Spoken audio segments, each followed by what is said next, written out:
Na leo kulikuwa kuna kozi ile ya ukufunzi wa mchezo wa handiboli hapa nchini Kenya katika eneo la Nairobi, chuo kikuu cha Strathmore.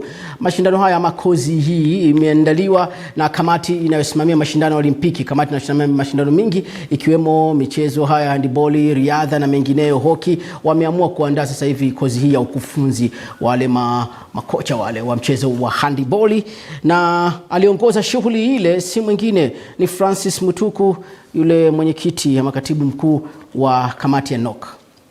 Some more experienced players, some more experienced coaches with better knowledge of the game, and we like to take them to another level, which is going to be level C at the International Handball Federation's coaching accreditation. So I'm hoping that most of the participants are going to reach that target and they're going to be able to pass the test and the practical examination. We want to be skilled in order to know how to read the federation and the training and the coaches. Also, this will help to enhance the handball level in Rwanda.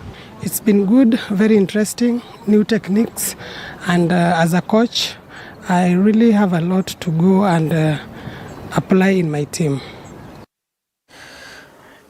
Bwana, tuliwaambia musende uko chini ya miembe kuna makasi na wembe wanakata watu na kuwabandua.